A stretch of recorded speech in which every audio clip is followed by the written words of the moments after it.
और चलिए बात करते हैं बीजेपी के महामंथन की। मिशन 2022 को लेकर आज दिल्ली में बीजेपी का महामंथन शुरू होने जा रहा है, जिसमें प्रधानमंत्री मोदी से लेकर गृह मंत्री अमित शाह और पार्टी के राष्ट्रीय अध्यक्ष सभी शिरकत करने वाले हैं। जाहिर तौर पर जिस तरीके से 2019 के लोकसभा चुनाव के बाद हमने देखा कि पार्टी ने वर्चुअली तरीके से तमाम बैठकें की, लेकिन यहां पर यह सबसे बड़ी बैठक है और राष्ट्रीय कार्यकारिणी की बैठक 2019 की मेजर विक्ट्री के बाद ये पहली राष्ट्रीय कार्यकारिणी की बैठक है, जिसमें 5 राज्यों में जो विधानसभा के चुनाव होने हैं उनको लेकर के भी आगामी रणनीति तैयार होगी और साथ ही साथ कोरोना काल में जो परिस्थितियां रही हैं और हाल ही में जिन राज्यों में उपचुनाव हुए हैं उनको लेकर के भी मंथन हो सकता है। तो मिशन 2022 पर बीजेपी का महामंथन होना है। बीजेपी राष्ट्रीय कार्यकारिणी की बैठक शुरू हो चुकी है। जेपी नड्डा की अध्यक्षता में बैठक होनी है। पीएम मोदी, अमित शाह भी इस बैठक में मौजूद रहेंगे। बैठक में सीएम योगी आदित्यनाथ भी पहुंच चुके हैं। यूपी, उत्तराखंड, मणिपुर, गोवा और पंजाब में चुनाव होना है और उन्हीं चुनाव की रणनीति पर इस बैठक में महामंथन किया जाएगा। बिल्कुल अमित, आप सही कह रहे हैं और जाहिर तौर पर जब हम देखते हैं कि उत्तर प्रदेश के मुख्यमंत्री खुद इस बैठक में मौजूद हैं, यानी कि आपकी फिजिकल अपीयरेंस खुद वहां पर है, तो इसका अपने आप में एक मायने कि 2022 का दंगल कितना भारतीय जनता पार्टी के लिए और बतौर मुख्यमंत्री योगी आदित्यनाथ के लिए जरूरी है। कई मोर्चों पर चर्चा होनी है अनुपम। एक तो ये कि बीते 4.5 साल में सरकार की तरफ से जो कामकाज किए गए हैं उसको जन जन तक कैसे पहुंचाया जाए, 2022 की कौन सी रणनीति बनाई जाए जिसके जरिए सत्ता में एक बार फिर से वापसी हो पाए, और साथ ही साथ विधायकों का रिपोर्ट कार्ड भी पेश किया जाएगा आज की इस बैठक में। ये सीधी तस्वीरें आप देख पा रहे हैं। कार्यकारिणी से पहले जब गृह मंत्री अमित शाह पहुंचे वो तस्वीर आप देख पा रहे हैं। भारतीय जनता पार्टी के तमाम बड़े चेहरे आपको इस बैठक में शामिल होने के लिए पहुंचते हुए नजर आ रहे हैं। बिल्कुल अमित शाह वहां पर पहुंचे और तमाम भारतीय जनता पार्टी के दिग्गज नेता, लगभग माना जा रहा है कि 124 जो हैं सदस्य हैं वो आज की इस राष्ट्रीय कार्यकारिणी की बैठक में शामिल होंगे और जो बाकी लोग हैं जो अलग अलग राज्यों में मुख्यमंत्री हैं वो लोग वर्चुअली तरीके से जुड़ेंगे। चाहे उत्तराखंड के सीएम की बात करें, सिर्फ उत्तर प्रदेश के मुख्यमंत्री योगी आदित्यनाथ ही इस बैठक में अपनी फिजिकल अपीयरेंस दे रहे हैं, वो वहां पर पहुंच गए हैं। सबसे महत्वपूर्ण बात अमित ये भी है इस पूरे मामले में कि अगर हम देखें तो 2022 का जो दंगल है उत्तर प्रदेश का, वो अगर भारतीय जनता पार्टी उसी मैंडेट के साथ जीतती है जो मैंडेट 2017 में भारतीय जनता पार्टी को मिला, तो 2024 की जो राह है वो प्रधानमंत्री नरेंद्र मोदी के लिए काफी आसान हो जाएगी। तो शायद इसीलिए ये पूरी प्लानिंग जो है वो 2022 को फोकस रख के की जा रही है। और इसी बात का जिक्र अमित शाह ने अपने यूपी दौरे के दौरान किया था अनुपम। उन्होंने कहा था कि 2022 में मोदी जी को फिर से प्रधानमंत्री बनाना है तो 2022 में योगी जी को जिताना होगा। कार्यकर्ताओं से उन्होंने अपील की थी और आज यही संदेश कार्यकर्ताओं को यहां पर दिया भी जाएगा। लेकिन साथ ही साथ कई मुद्दे होंगे जिन पर इस बैठक में चर्चा की जाएगी। सीएम योगी आदित्यनाथ भी हमको नजर आ रहे थे, अब से थोड़ी देर पहले ही वो यहाँ पर पहुंचे हैं और अब वो अंदर प्रवेश कर गए हैं। ये 2 तस्वीरें आप देख पा रहे हैं बैठक के बाहर। और बातचीत करने के लिए इस वक्त ग्राउंड जीरो पर हमारे संवाददाता अनूप गुप्ता हमारे साथ जुड़ रहे हैं। अनूप, 10 बज चुके हैं और 10 बजे का वक्त था, कितनी देर में राष्ट्रीय कार्यकारिणी की बैठक शुरू होगी और कौन कौन लोग वहां पर पहुंच गए?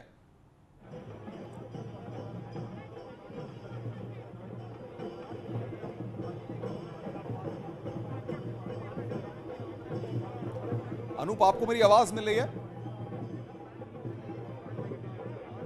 अनूप से अभी संपर्क नहीं हो पा रहा है। अमित, सबसे महत्वपूर्ण बात यह कि प्रधानमंत्री भी वहां पर कुछ ही देर में पहुंचेंगे और वो तस्वीरें भी हमें देखनी होंगी जब प्रधानमंत्री नरेंद्र मोदी भी राष्ट्रीय कार्यकारिणी की बैठक में शामिल होने के लिए पहुंचते हैं। 1.5 साल बाद ये फिजिकल बैठक हो रही है। बहुत ही महत्वपूर्ण माना जा रहा है इस बैठक को। और हमारी सहयोगी मेनका इस वक्त हमारे साथ जुड़ चुकी हैं जो कि इस बैठक पर लगातार नजर बनाए हुए हैं। हम सीधा मेनका के पास चलते हैं। मेनका, आपके पास क्या अपडेट, क्या जानकारी है बैठक के बारे में? जी अनुपम और अमित, आपको बता दूं कि बस कुछ ही पलों में कार्यकारिणी की बैठक की शुरुआत होने वाली है, क्योंकि बीजेपी के राष्ट्रीय अध्यक्ष जेपी नड्डा अब से 10 मिनट पहले पहुंच चुके हैं। वहीं पूर्व राष्ट्रीय अध्यक्ष और केंद्रीय मंत्री अमित शाह भी पहुंच चुकी है, कुछ ही पल पहले वो भी पहुंचे हैं और कुछ ही पलों में बैठक की शुरुआत होने वाली है।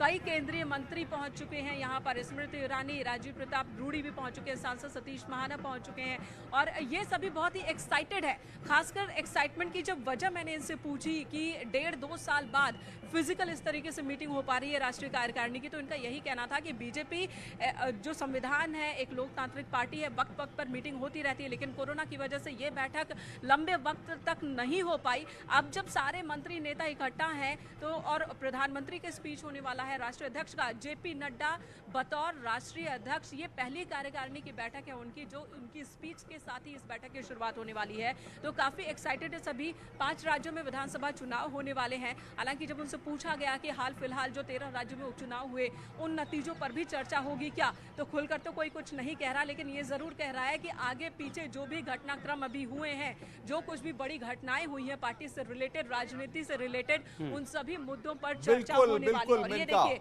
तस्वीरें दिखा रहे हैं मेनका, देखिए कुछ लोग वहां पर पहुंचे हैं।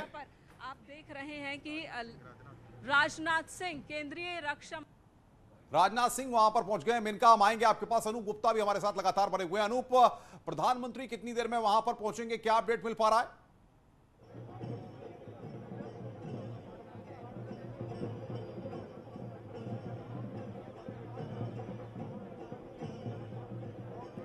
देखिए, आपको बता दूं, थोड़ी ही देर के बाद प्रधानमंत्री नरेंद्र मोदी भी इस बैठक के लिए पहुंच जाएंगे। और जिस तरीके से मेनका भी जिक्र कर रही थी, गृह मंत्री अमित शाह पहुंच चुके हैं, पार्टी अध्यक्ष जेपी नड्डा इस बैठक के लिए पहुंच चुके हैं, स्मृति ईरानी, पीयूष गोयल, भूपेंद्र यादव, यानी कह सकते हैं कि बीजेपी के सभी बड़े नेता इस बैठक के लिए पहुंच चुके हैं। और सबसे बड़ी बात बता दूं कि बीजेपी की ये बैठक अपने आप में काफ़ी महत्वपूर्ण है, क्योंकि आने वाले वक्त में 5 राज्यों में विधानसभा चुनाव है, जिसमें उत्तर प्रदेश और उत्तराखंड ये 2 ऐसे राज्य हैं जहां बीजेपी किसी भी तरीके से चाहती है कि पिछले विधानसभा चुनाव से ज़्यादा अच्छा प्रदर्शन किया जाए। और आप देख सकते हैं सीधी तस्वीरें, आप इस तस्वीरों से अंदाज लगा सकते हैं कि कितना उत्साह है इस बैठक को लेकर के। आमतौर पर बीजेपी कार्यकारिणी की बैठक 3 महीने से 6 महीने के बीच होती है, लेकिन कोरोना की वजह से पिछले 1.5 साल से ये बैठक नहीं हो पाई। और अब राष्ट्रीय अध्यक्ष बनने के बाद ये पहली राष्ट्रीय कार्यकारिणी की बैठक है जेपी नड्डा के लिए। तो इस लिहाज से ये बैठक जो है वो काफ़ी महत्वपूर्ण कही जा सकती है। और सभी को इंतजार होगा कि प्रधानमंत्री नरेंद्र मोदी इस बैठक में अपने कार्यकारिणी के सदस्यों लेकिन इन सबके बीच में मंथन तो ये भी करना होगा कि 5 राज्यों में आपको क्या विनिंग स्ट्रेटेजी बनानी है। और हाल में जिन राज्यों में उपचुनाव हुए हैं वहां पर पार्टी को हार का सामना भी करना पड़ा है, तो आखिर उसके पीछे भी क्या कारण रहे?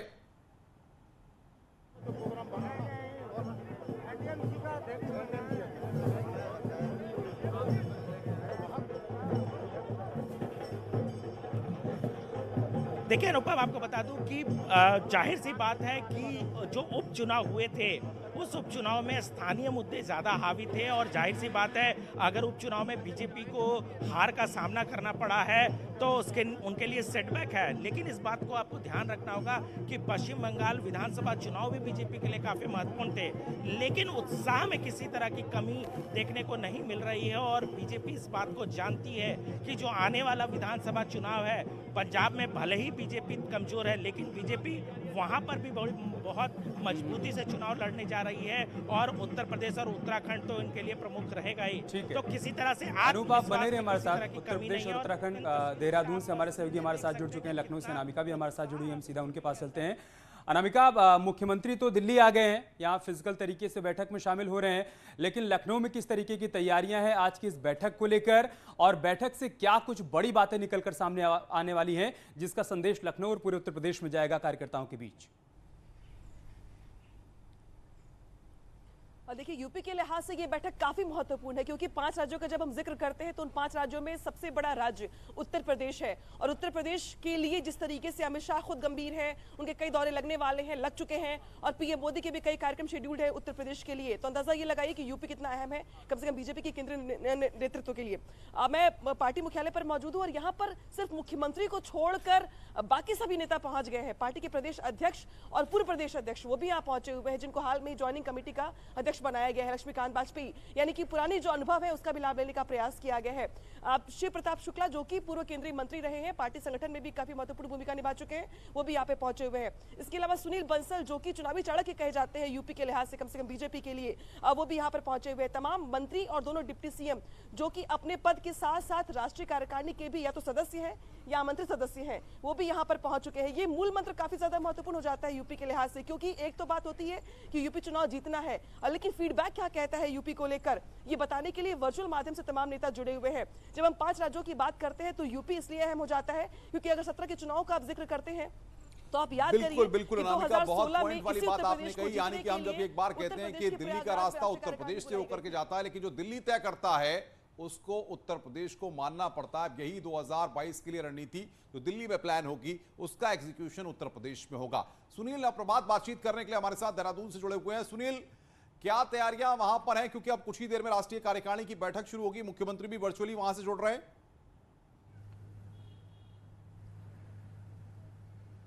बिल्कुल अनुपम, मुख्यमंत्री पुष्कर धामी अभी बीजेपी हेडक्वार्टर में पहुंच गए हैं, यहीं से वर्चुअली कनेक्ट होंगे।